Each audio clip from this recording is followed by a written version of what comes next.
نافعا وارزقنا فهما واسعا اللهم افتح علينا حكمتك وانشر علينا من خزائن رحمتك يا أرحم الراحمين رب اشرح لي صدري ويسر لي أمري واحلل عقدة من لساني يفقه قولي اللهم يا معلم آدم علمنا ويا مفهم سليمان فهمنا اللهم فقهنا في الدين وعلمنا التأويل آمين آمين والحمد لله رب العالمين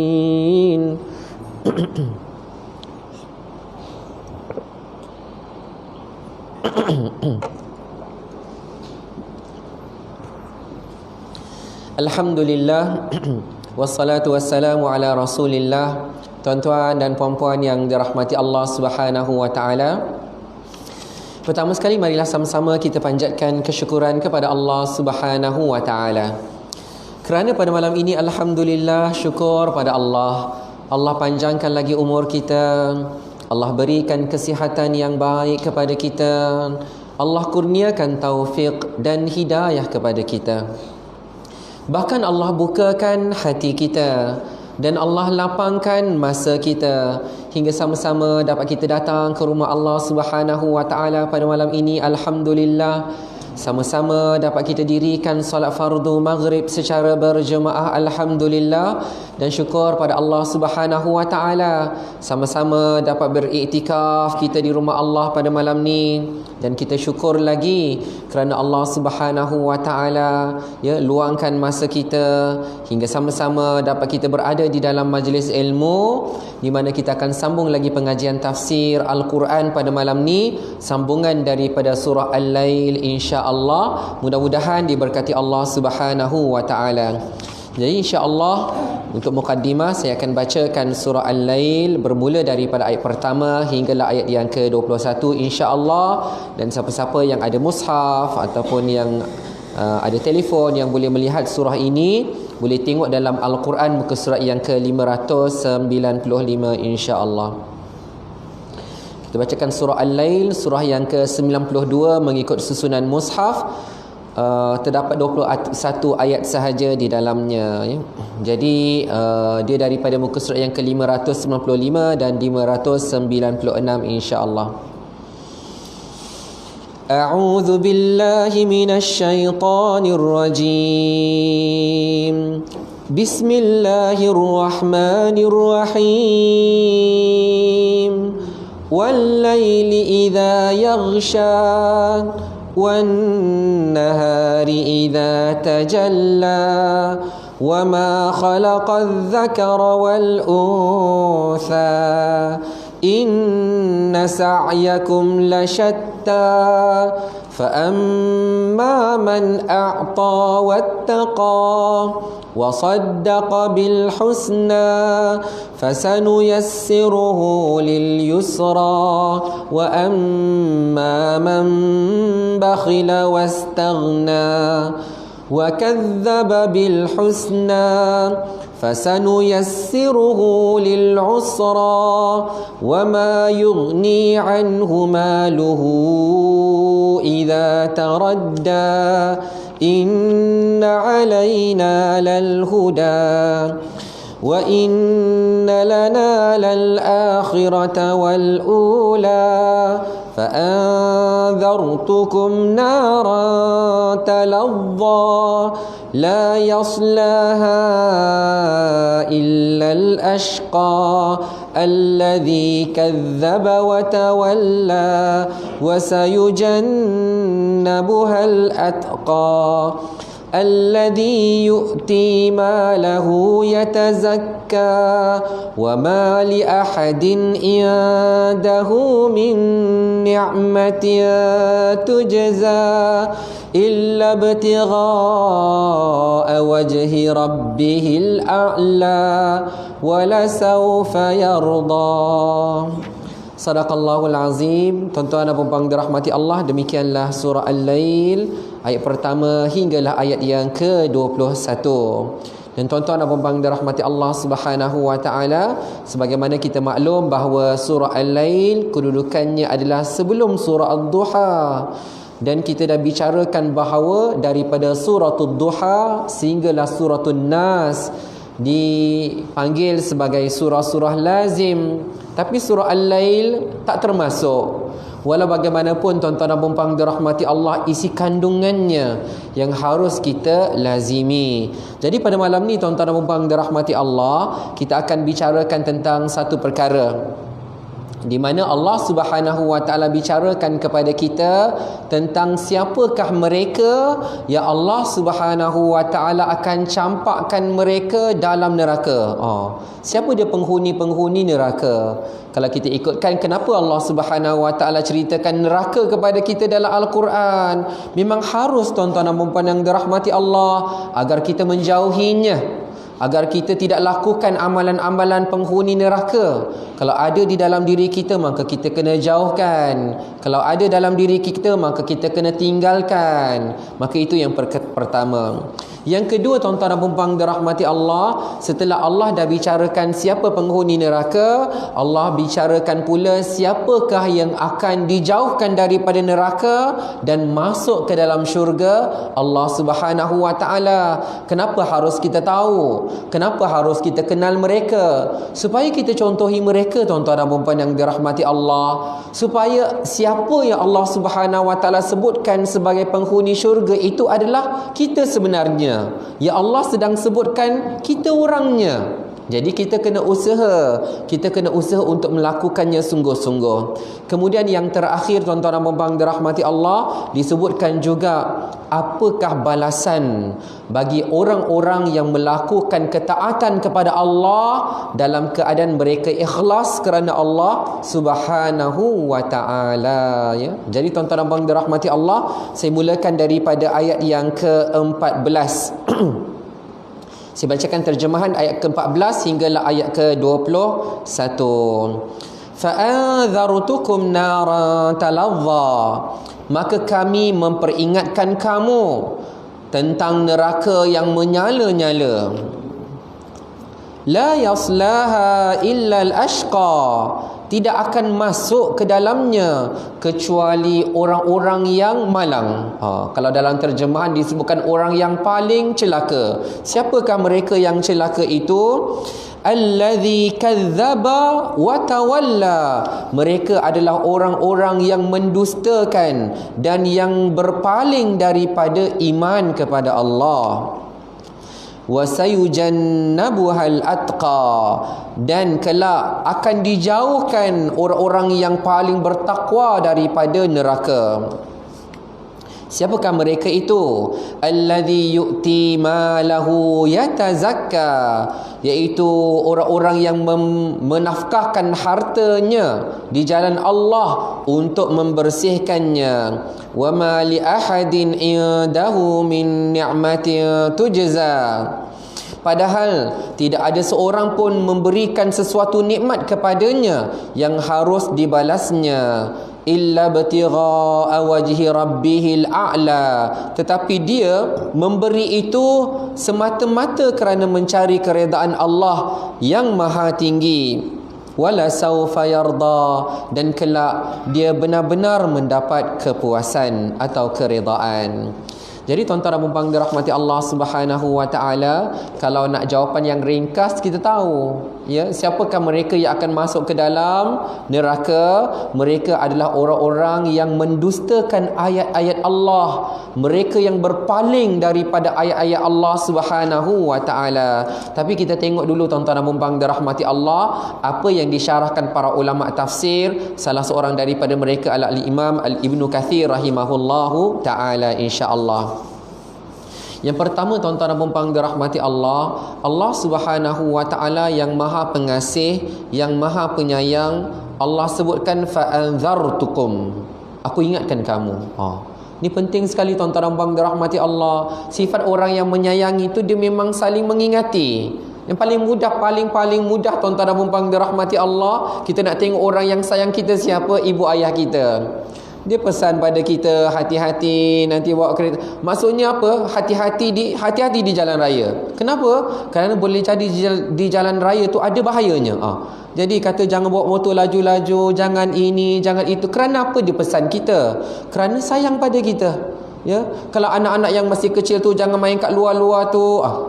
Kenapa tak boleh main kat luar? Kerana ada bahaya di luar. Jadi tuan-tuan dan puan-puan dirahmati Allah, seorang ibu dia tak pesan melainkan kerana dia sayangkan anaknya. Kerana sayangkan. Sebab tu dia kata jangan panjat, jangan ini, jangan main kat kolam, jangan main ini. Kenapa jangan? Kenapa banyak sangat jangan? Kerana di sebalik semua jangan itu ada bahayanya. Maka sebab itu ibu yang sayang pada anaknya banyak kali jangan. Jadi tuan-tuan dan puan-puan dirahmati Allah, begitu juga dengan Allah Subhanahu Wa Taala yang jauh lebih hebat kasih sayangnya daripada seorang ibu kepada anaknya. Allah jauh lebih sayang kepada kita berbanding ibu ayah kita sayang kepada kita. Maka Allah Subhanahu Wa Taala sebutkan fa anzartukum, aku ingatkan kamu, aku pesan pada kamu, aku takut-takutkan kamu, naran talazza.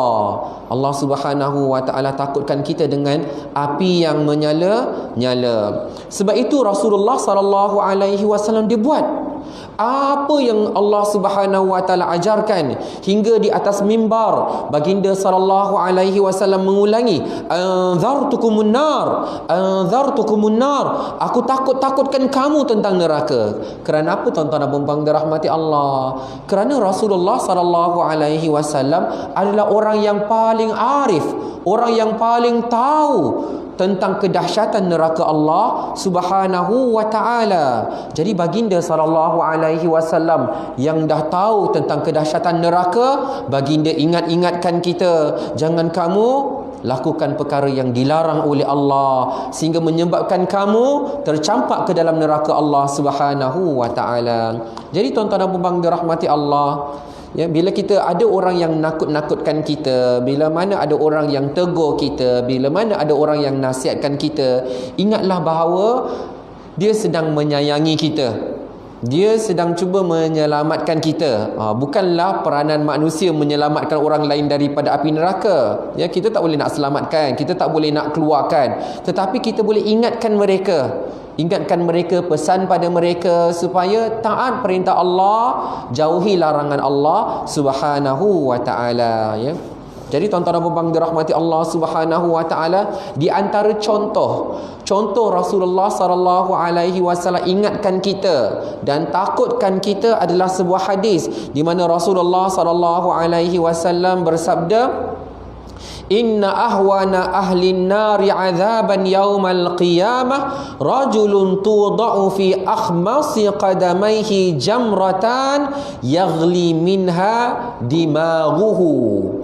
Ya, apa maksudnya? Rasulullah bila nak takutkan para sahabat, sebenarnya bukan para sahabat saja, para sahabat pula menyampaikan sampailah kepada kita. Kata Rasulullah sallallahu alaihi wasallam, sesungguhnya penghuni neraka yang paling ringan azabnya pada hari kiamat nanti adalah seorang lelaki yang diletakkan di bawah telapak kakinya jamrah, dua batu ataupun dua bara api, sehingga menyebabkan otaknya mendidih. Dan hadis ini hadis yang sahih, diriwayatkan daripada Imam Al-Bukhari di dalam Sahih Al-Bukhari. Bayangkan tuan-tuan dan puan dirahmati Allah, kalau kita renung balik kan, kalau kita fikir tuan-tuan dan puan dirahmati Allah Subhanahu Wa Taala, kalau begitulah yang paling ringan, tak tahulah apalah dosanya, bagaimana pula kalau orang yang berat? Belum yang paling berat lagi, orang yang berat hukumannya di dalam neraka Allah Subhanahu Wa Taala, wal iyadu billah, na'udzu billahi min dzalik. Jadi tuan-tuan dan puan dirahmati Allah Subhanahu Wa Taala, maka orang yang beriman kepada Allah Subhanahu Wa Taala selalu akan husnuzan selalu bersangka baik kepada Allah Subhanahu wa taala, bukan sangka-sangka siap saja, tetapi mereka tu dengan penuh pengharapan, penuh mengharapkan rahmat daripada Allah Subhanahu wa taala. Ya, kerana kadang-kadang tuan-tuan dan puan-puan dirahmati Allah, ada orang sangka baik pada Allah, ada orang sangka baik pada Allah, tapi cara mereka sangka baik tu salah. Cara sangka baik yang macam mana tuan-tuan dan puan dirahmati Allah? Dia kata, ni contoh yang salah ya. Dia kata, ya, saya tahu saya ini banyak dosa pada Allah Subhanahu wa taala. Saya tahu Allah Maha Pengampun. Saya tahu Allah Maha Penerima taubat. Dia semua sangka baik pada Allah Subhanahu wa taala, tapi saya sedar diri saya ni. Walaupun saya sangka baik pada Allah, saya sedar diri saya ni mungkin saya akan dicampakkan ke dalam neraka jugalah, tapi mungkin tak lama. Jadi tuan-tuan dan puan dirahmati Allah, kita tak boleh sangka macam tu pada Allah Subhanahu wa taala. Kerana Allah Subhanahu wa taala berfirman di dalam hadis qudsi, sesungguhnya aku sentiasa bersama-sama dengan sangkaan hamba-Ku. Kalau kamu dah menyangka begitu, memang betul-betul akan masuk dalam neraka Allah Subhanahu wa taala. Habis tu orang tanya, ustaz, habis tu saya nak sangka macam mana? Kita akan bersangka baik kepada Allah Subhanahu wa taala dengan rahmat kasih sayang Allah Subhanahu wa taala, dengan perintah-perintah Allah yang kita laksanakan, dengan larangan-larangan Allah yang kita jauhi, yang kita cuba seboleh yang mungkin. Walaupun kita tahu kita ada dosa, tapi kita tahu bahawa Allah Maha Pengampun, Allah Maha Penerima taubat. Allah akan masukkan kita ke dalam syurga Allah tanpa hisab. Sangka baik pada Allah Subhanahu wa taala. Sangka baik, insya-Allah Allah Subhanahu wa taala Maha Pengampun, Allah Maha Pengasih. Rasulullah sallallahu alaihi wasallam dah ajar kepada kita, hari-hari kena istighfar kepada Allah, hari-hari kena bertaubat kepada Allah. Bayangkan tuan-tuan dan puan-puan dirahmati Allah, kalau seseorang itu mengucap astaghfirullah wa atubu ilaih, astaghfirullah wa atubu ilaih, aku mohon ampun kepada Allah dan aku bertaubat padanya tiap-tiap hari. Dia mencuba seboleh yang mungkin untuk mentaati semua perintah Allah dan menjauhi larangan Allah Subhanahu wa taala. Dan kalaupun dia terbuat, dia minta ampun daripada Allah, maka Allah akan ampunkannya. Dan kita ketahui firman Allah Subhanahu wa taala, Allah Subhanahu wa taala berfirman dalam surah Al-Qari'ah, fa amma man thaqulat mawazinuhu fa huwa fi 'ishatir radiyah. Dan barang siapa yang timbangan amalan solehnya lebih berat daripada amalan-amalan jahat dia, fahuwa fi 'ishatir radiyah, dia akan masuk ke dalam syurga Allah Subhanahu wa taala. Dia akan dapat kehidupan yang diredai oleh Allah. Maka kita husnuzan, sangka baik pada Allah Subhanahu wa taala. Kalau kita sangka baik pada Allah, Allah Subhanahu wa taala akan aturkan hidup kita di atas jalan yang Allah Subhanahu wa taala redai. Kalau kita nak kata kita langsung tak berdosa, kita ni maksum, tu tak mungkin tuan-tuan dan puan-puan dirahmati Allah. Pasti akan ada dosanya, pasti akan ada salahnya, pasti akan ada silapnya, pasti akan ada maksiatnya. Maka peranan kita sebagai pendosa kepada Allah, istighfar dan bertaubat kepada Allah Subhanahu wa taala, bertakwa kepada Allah dengan cara mentaati perintahnya, menjauhi larangannya. Husnuzan, serah pada Allah Subhanahu wa taala. Jadi tuan-tuan dan puan-puan dirahmati Allah Subhanahu wa taala, kemudian bila mana Allah Subhanahu wa taala dah takutkan kita dengan api yang menyala, api neraka yang menyala-nyala, Rasulullah sallallahu alaihi wasallam pun dah gambarkan kepada kita seringan-ringan azab di dalam neraka bagaimana. Kemudian tuan-tuan dan puan dirahmati Allah, sekarang kita nak tahu siapa penghuninya. Siapa yang akan masuk ke dalam neraka Allah Subhanahu wa taala? Allah Subhanahu wa taala berfirman, la yaslaha illa al-ashqa. Tidak akan masuk ke dalam neraka kecuali orang-orang yang paling celaka, orang yang paling malang. Siapa yang paling celaka, siapa yang paling malang itu? Allah Subhanahu wa taala sebutkan, alladzi kadzdzaba wa tawalla, iaitu orang-orang yang mendustakan, tak nak percaya, tak nak beriman kepada Allah Subhanahu wa taala. Suruh solat tak payahlah kan. Buat apa nak solat? Contohlah tuan-tuan dan puan-puan dirahmati Allah Subhanahu wa taala. Kerana boleh jadi saja orang-orang yang Allah Subhanahu wa taala berikan istidraj kepada mereka, kemewahan, kekayaan, kesenangan, tapi tak taat pada Allah Subhanahu wa taala. Boleh jadi kekayaan itu pun daripada sumber yang haram. Lalu mereka kata, aku tengok kamu ni ulang alik ke masjid tak kaya-kaya juga. Aku ni tak pergi masjid. Senang je. Jadi tuan-tuan dan puan dirahmati Allah Subhanahu Wa Taala, itu adalah salah satu bentuk mereka mendustakan ayat-ayat Allah Subhanahu Wa Taala, mendustakan agama. Kerana tuan-tuan dan puan dirahmati Allah, kejayaan seseorang itu bukan ukurannya di dunia. Kejayaan yang hakiki, kejayaan yang sebenar bukan ukurannya di dunia. Tapi seseorang itu hanya dikira sebagai berjaya apabila dia telah masuk ke dalam syurga Allah Subhanahu Wa Taala. Jadi tuan-tuan dan puan dirahmati Allah, sekalipun di dunia dia miskin, dia susah, dia tak ada kedudukan, dia tidak ada rupa, asalkan dia beriman kepada Allah Subhanahu Wa Taala, asalkan dia bertakwa kepada Allah Subhanahu Wa Taala, dia masuk ke dalam syurga Allah, dia dikira sebagai orang yang berjaya.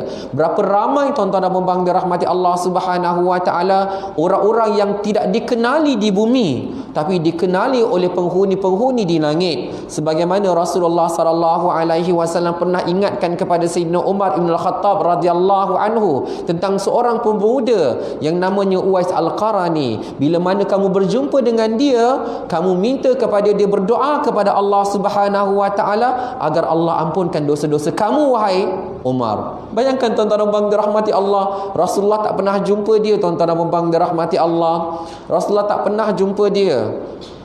Tapi Rasulullah pesan kepada Sayyidina Umar, kalau dia datang nanti, dia datang daripada Yaman, dia akan melaksanakan ibadah haji. Bahkan Sayyidina Umar masa zaman pemerintahan dia, tiap-tiap tahun dia akan bertanya, adakah kamu kenal orang daripada Yaman yang sifatnya begini, sifatnya begini, dahulu dia pernah kena penyakit kulit, kemudian Allah Subhanahu Wa Taala sembuhkan dia kecuali satu bahagian saja, supaya dia sentiasa ingat bahawa dahulu dia pernah diuji oleh Allah Subhanahu Wa Taala, lalu yang sembuhkan dia Allah, yang sembuhkan Allah. Dia menjaga ibu dia, dia berbakti kepada ibu dia. Masya-Allah, tak dikenali. Hinggalah apabila Uwais Al-Qarni ni, dia daripada Yaman, dia pergi haji.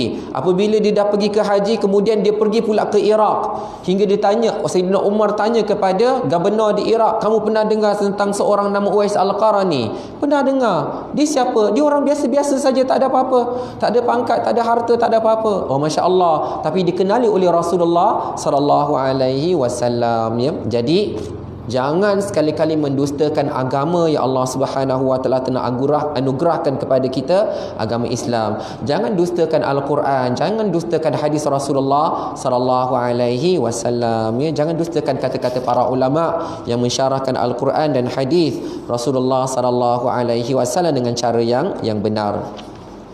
Kemudian watawalla, yang berpaling, yang tak nak, ya, yang tak nak. Ada saja tuan-tuan dan puan dirahmati Allah Subhanahu Wa Taala, bila mana diminta untuk kirakan zakat dia, ya, diminta untuk kirakan zakat dia, tolong kirakan zakat saya, kan, dia kata kirakan, ya. Jadi contohlah tuan-tuan dan puan dirahmati Allah Subhanahu Wa Taala, ni contohlah kita nak kira-kira mudah. Untuk zakat pendapatan ni, daripada RM1,000 tu 2.5%, RM25 saja untuk zakat pendapatan yang kita serahkan kepada Baitul Mal, pusat zakat, ya, supaya mereka mengagihkan kepada asnaf-asnaf. Ni contoh saja saya nak buat.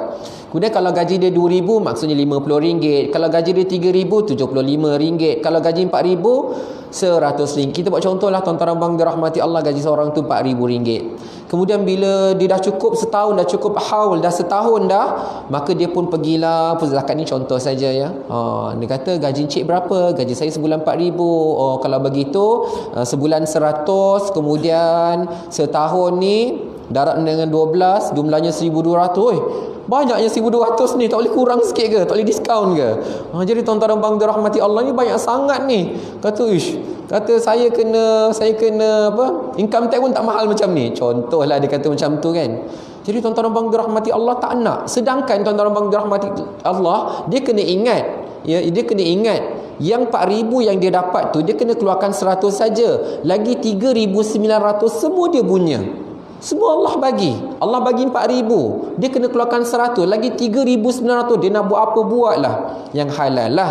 Ya, tapi Allah tak minta. Yang 3,900 tuan-tuan abang dirahmati Allah Subhanahu Wa Taala, semua dia punya. Semua tu datang daripada Allah Subhanahu Wa Taala. Tapi tak nak.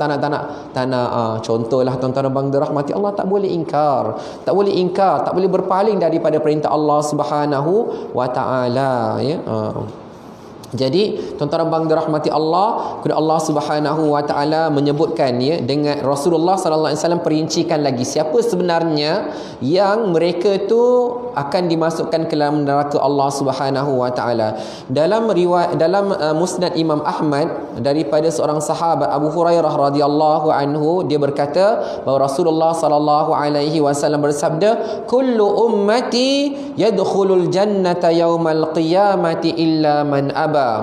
Baginda bersabda, kullu ummati, setiap umatku akan masuk ke dalam syurga Allah Subhanahu Wa Taala. Bayangkan ya, dia punya intro tu, baginda sallallahu alaihi wasallam bersabda semua umatku akan masuk ke dalam syurga Allah. Tapi hujungnya illa man aba, kecuali orang yang enggan memasukinya, orang yang tak nak memasukinya. Jadi para sahabat tanyalah tuan-tuan dan puan-puan dirahmati Allah Subhanahu Wa Taala. Kalau orang tanya pada kita kan, nak tak masuk syurga? Semua orang akan jawab nak masuk dalam syurga Allah Subhanahu Wa Taala. Bismillah.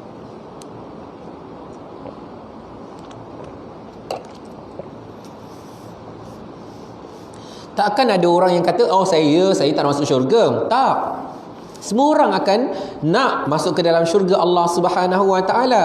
Jadi para sahabat bertanya kepada Rasulullah sallallahu alaihi wasallam, illa man aba, kecuali orang yang tak nak, orang yang enggan tu, siapa yang enggan tu?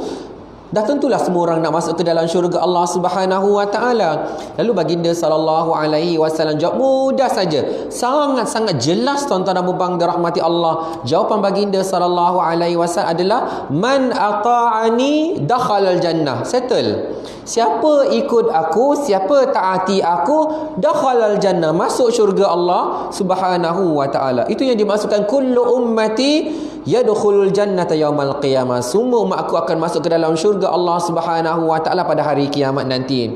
Tapi maksud dia apa? Man ata'ani. Syarat dia, barang siapa yang mentaati aku, dakhalal jannah. Wa man asani, tapi siapa yang membangkang, siapa yang tak nak ikut, siapa yang berpaling, siapa yang mendustakan Rasulullah sallallahu alaihi wasallam, faqad aba, itulah orang yang tak nak masuk ke dalam syurga Allah Subhanahu Wa Taala ya. Jadi kalau istilah mudah lah kan, Allah suruh solat, dia tak nak solat. Allah suruh bayar zakat, dia tak nak bayar zakat. Allah suruh dia berpuasa, dia tak nak berpuasa. Allah kata jangan syirikkan Allah, dia syirikkan Allah. Allah kata jangan berzina, dia berzina. Allah kata jangan berjudi, dia semua tak nak ikut. Jadi tuan-tuan puan dirahmati Allah Subhanahu Wa Taala, yang tak nak ikut ni, yang tak nak ikut apa yang Allah Subhanahu Wa Taala perintahkan, apa yang Rasulullah sallallahu alaihi wasallam sampaikan, maka dia adalah orang yang aba, dia yang enggan, dia yang tak nak masuk ke dalam syurga Allah Subhanahu Wa Taala ya. Moga-moga dijauhkan tuan-tuan dan puan-puan dirahmati Allah. Maka apabila Allah Subhanahu Wa Taala bagi tahu itulah dia kan, kita pun tuan-tuan dan puan dirahmati Allah senang hati, alhamdulillah. Allah suruh solat, kita solat, alhamdulillah.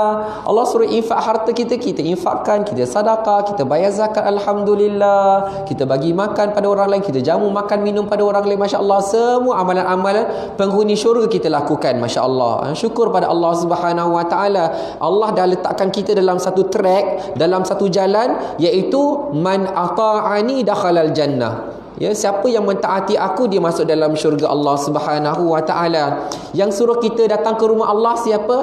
Rasulullah sallallahu alaihi wasallam. Yang suruh kita dirikan solat, Rasulullah sallallahu alaihi wasallam. Yang suruh kita solat secara berjemaah, Rasulullah. Yang suruh duduk dalam majlis ilmu, Rasulullah sallallahu alaihi wasallam. Semua yang kita buat ni, kita mentaati Rasulullah sallallahu alaihi wasallam. Alhamdulillah, syukur pada Allah. Kemudian Rasulullah, Allah Subhanahu Wa Taala cerita, siapa yang akan jauh daripada neraka dan masuk ke dalam syurga Allah Subhanahu Wa Taala. wa sayujannabuhal atqa, dan akan dijauhkan darinya neraka, iaitu orang-orang yang paling bertakwa, ya. Kata Al-Imam Ibn Kathir rahimahullahu ta'ala, orang yang bertakwa tu siapa? Orang yang bersih hatinya. Bersih hatinya.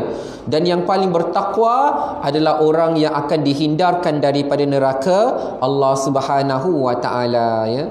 Jadi bila Allah Subhanahu wa ta'ala nak cerita tentang takwa tu, banyak ciri-cirinya tuan-tuan dan puan dirahmati Allah. Seawal daripada surah Al-Baqarah lagi. Kalau kita baca kan, Bismillahirrahmanirrahim. Alif Lam Mim.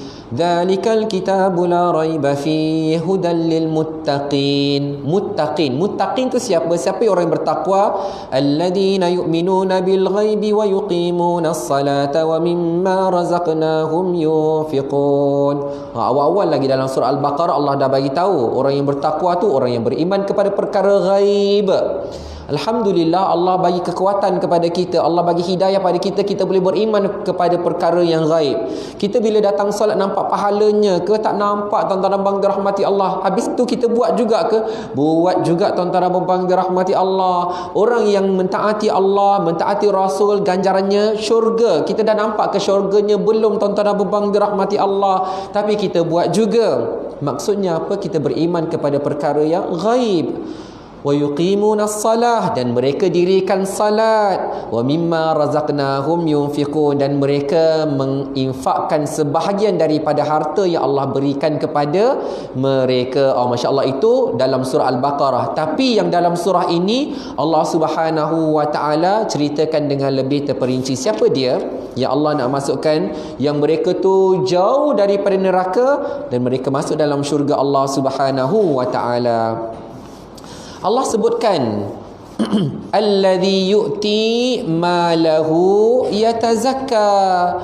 Dalam ayat yang ke-18 Allah terangkan yang paling bertakwa itu adalah orang-orang yang memberikan hartanya, ya, memberikan hartanya, dia menginfakkan hartanya.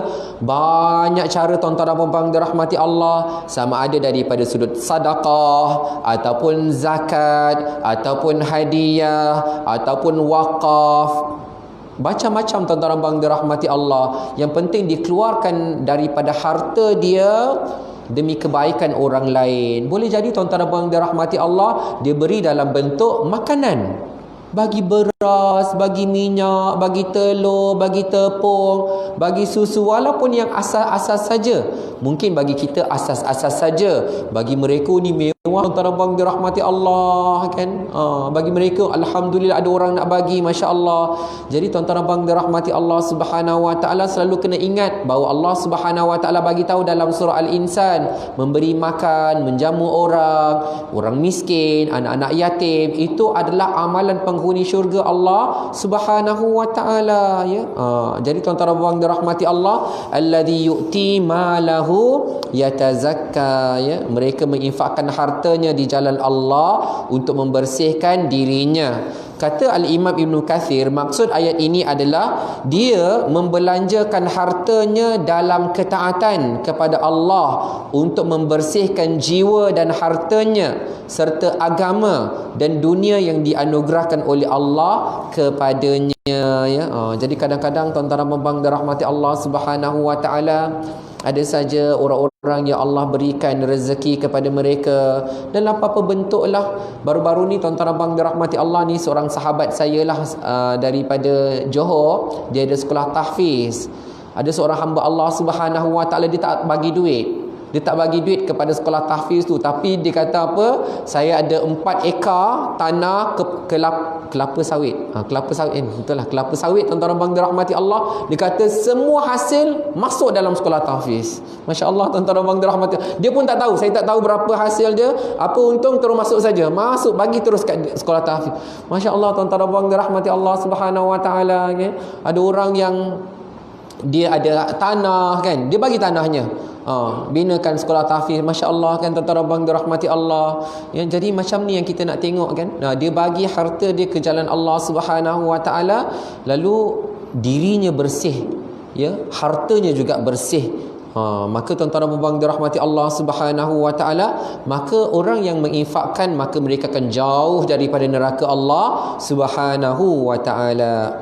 Kemudian disebutkan lagi tuan-tuan dan puan dirahmati Allah tentang yang pemberian ni, tentang yang dia bagi, dia bagi kenapa? Disebutkan dalam Al-Quran, wa ma li ahadin indahu min ni'matin tujza, dan tidak ada seorang pun memberikan suatu nikmat kepadanya yang harus dibalasnya. Jadi tuan-tuan dan puan dirahmati Allah, kata Imam Ibnu Katsir, dia memberikan hartanya bukan dalam rangka membalas orang yang mempersembahkan suatu kebaikan kepadanya. Contohlah tuan-tuan dan puan dirahmati Allah, ustaz tu dulu, dia yang bela anak saya, ustaz tu dulu dia yang ajar anak saya, sebab tu saya bagi 4 ekar ni pada dia. Tak, tuan-tuan dan puan dirahmati Allah, dia beri tu bukan kerana nak balas jasa orang balik. Tak, dia beri tu ikhlas kerana Allah Subhanahu wa taala. Ikhlas kerana Allah, ya. Jadi tuan-tuan dan puan dirahmati Allah Subhanahu wa taala, disebutkan di dalam ayat berikutnya, illa batigha wajhi rabbihil a'la. Kata Al-Imam Ibn Katsir, akan tetapi dia melakukannya. Kenapa dia buat macam tu? Kenapa dia bagi hartanya ke jalan Allah Subhanahu wa taala? Kerana mencari keredaan Tuhannya, Allah yang maha tinggi, yakni kerana hasrat agar dia dapat melihat Allah Subhanahu wa taala di akhirat nanti. Jadi tuan-tuan dan puan dirahmati Allah, sebab itu disebutkan oleh para ulama bahawa dalam memberi sesuatu kepada orang lain, sama ada dalam bentuk hadiah ataupun bentuk sedekah, kan, kita kena letakkan niat kita hanya kerana Allah Subhanahu wa taala. Kerana apa? Kerana Allah Subhanahu wa taala bila sebutkan amalan penghuni syurga di dalam surah Al-Insan, iaitu wa yut'imuna at-ta'ama ala hubbihi miskinan wa yatiman wa asira, mereka memberi makan apa yang mereka sukai kepada anak-anak yatim, kepada orang-orang miskin dan tawanan perang. Tapi Allah Subhanahu wa taala datangkan juga dengan syarat-syaratnya. Apa dia? Kata penghuni-penghuni syurga, innama nut'imukum liwajhillah, sesungguhnya kami bagi makan kepada kamu hanya kerana Allah Subhanahu wa taala. Tu pertama, ikhlas kerana Allah. La nuridu minkum jazaa, kami tak nak apa-apa balasan pun. Kami tak nak apa-apa balasan. Wala syukura, bahkan terima kasih pun kami tak nak. Sebab kami tak mengharap apa-apa kepada kamu. Jadi tuan-tuan dan puan-puan dirahmati Allah Subhanahu wa taala, surah ini dah ajarkan kepada kita. Surah ini dah ajar kepada kita, wa inna lana lal akhirata wal ula, sesungguhnya milik Allah Subhanahu wa taala kerajaan di akhirat nanti dan kerajaan di dunia sekarang. Dua-dua milik Allah Subhanahu wa taala. Kalau buat baik, jangan harap kepada siapa-siapa, kerana yang memiliki kerajaan dunia dan akhirat hanyalah Allah Subhanahu wa taala. Maka minta balasan daripada Allah sahaja. Kalau kita minta balasan daripada manusia, kita akan kecewa tuan-tuan dan puan-puan dirahmati Allah Subhanahu wa taala. Ya, akan kecewa. Simple saja tuan-tuan. Dah masuk azan, ya. Kita akan berhenti sebentar untuk beri laluan kepada azan Isya, insya-Allah.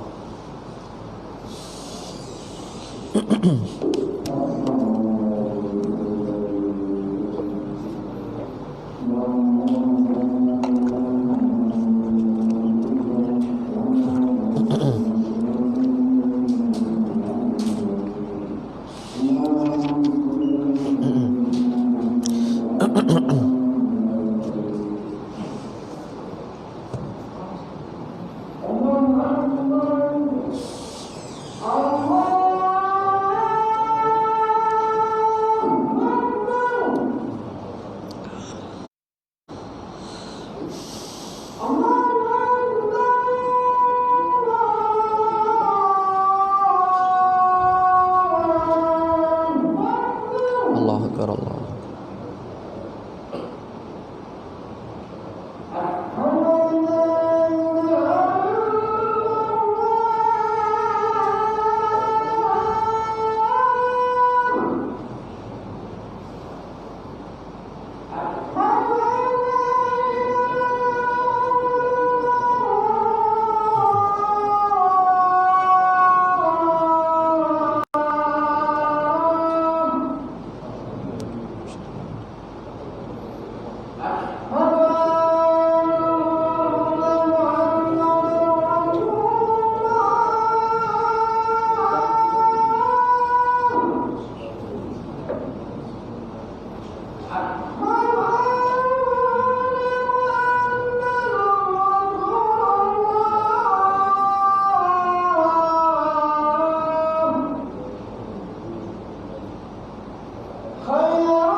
Bismillahirrahmanirrahim. Alhamdulillah wassalatu wassalamu ala Rasulillah. Tuan-tuan dan puan-puan dirahmati Allah Subhanahu wa taala. Di dalam surah Al-Lail, Allah Subhanahu wa taala mengajarkan kepada kita siapakah mereka yang akan dicampakkan ke dalam neraka Allah Subhanahu wa taala. Sebagai jawapan yang ringkas, alladzi kadzdzaba wa tawalla, iaitu orang-orang yang mendustakan dan berpaling daripada apa yang dibawa oleh Nabi Muhammad sallallahu alaihi wasallam.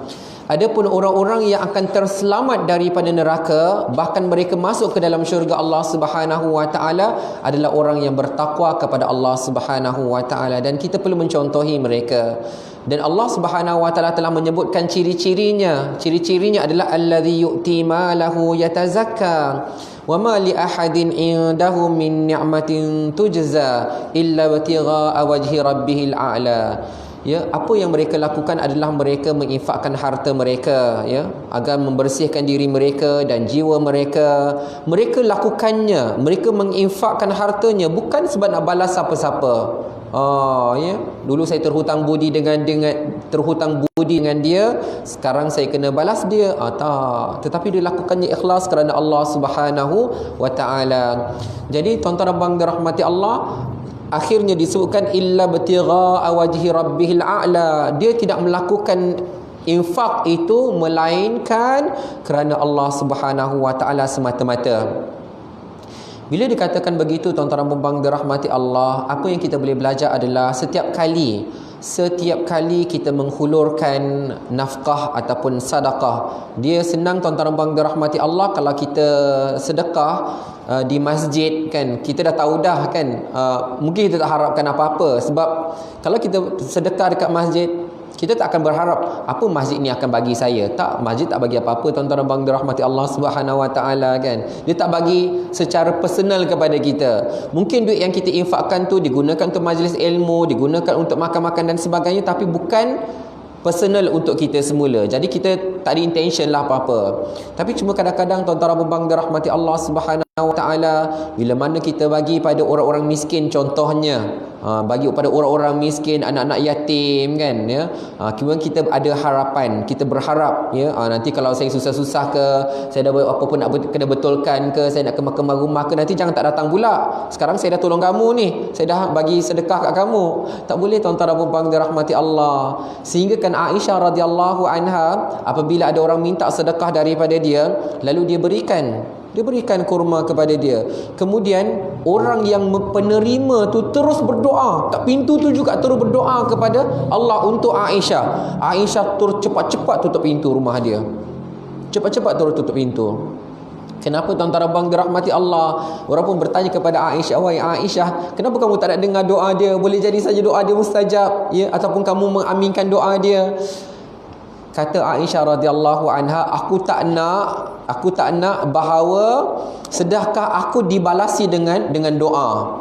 Sedekah aku tadi tu dibalas dengan doa. Jadi tuan-tuan dan puan dirahmati Allah Subhanahu wa taala, supaya kata, contohlah, kan, bila kita bagi sedekah pada seseorang tu, orang pun kata, semoga Allah murahkan rezeki kamu, semoga Allah bahagiakan kamu, semoga Allah. Bagus juga kalau kita sedekah ke orang akan doakan kita lah. Kita pun kata, nak doakan saya, ni doakan saya. Satu para ulama menyebutkan bahawa janganlah seseorang itu apabila dia bersedekah ataupun dia memberikan hadiah, lalu dia mengatakan kepada si penerima, doakan saya. Jangan kata, jangan elakkan tuan-tuan dan puan dirahmati Allah. Sebab tuan-tuan dan puan dirahmati Allah, kita kena tahu. Kita kena tahu bahawa bila mana kita melakukan kebaikan saja, terus kita akan dapat balasan daripada Allah Subhanahu Wa Taala. Tak mungkin kita sedekah Allah bagi sengsara pada kita. Tak mungkin kita sedekah Allah bagi susah pada kita. Tak mungkin kita sedekah Allah bagi kesusahan kepada kita. Tak. Allah akan mudahkan tuan-tuan dan puan dirahmati Allah. Ya, sifat Allah Subhanahu Wa Taala, Allah tak akan biarkan orang manusia hamba Allah lebih pemurah daripada Allah. Kalau kita pemurah kepada manusia, Allah akan lagi pemurah kepada kita. Contoh yang paling mudah tuan-tuan dan puan dirahmati Allah Subhanahu Wa Taala, seorang wanita ya, daripada kalangan Bani Israel berdosa kepada Allah, melakukan zina, tapi hanya kerana sifat rahmat dia. Dikesian ya, dikesian kepada seekor anjing yang kehausan, dibagi minum. Hanya kerana kesian itu, rahmatlah rahim kan, yang maha mengasihani, yang pengasih. Jadi tuan-tuan dan puan dirahmati Allah, hanya kerana ada sifat rahim dalam diri dia, ya, kesian kepada anjing tu dia bagi minum. Maka Allah Subhanahu Wa Taala yang maha pengasih, yang maha mengasihani, ampunkan dia, masukkan dia ke dalam syurga Allah Subhanahu Wa Taala. Jadi tuan-tuan dan puan dirahmati Allah Subhanahu Wa Taala, itu hanya baru satu kebaikan yang kecil. Bagaimana kalau orang yang infak, orang yang sedekah, bahkan Allah Subhanahu Wa Taala dah janjikan, wa ma anfaqtum min syai'in fahuwa yukhlifu, dan apa-apa saja yang kamu infakkan, Allah pulang semula, Allah bagi semula. Allah subhanahu wa khairur razikin, Allah sebaik-baik pemberi rezeki. Maka kita tak payah bergantung-gantung, berharap-harap kepada doa daripada siapa-siapa. Sebab bila mana kita lakukan kebaikan saja, kita infak, Allah terus akan catatkan kebaikan. Allah akan bagi kebaikan kepada kita.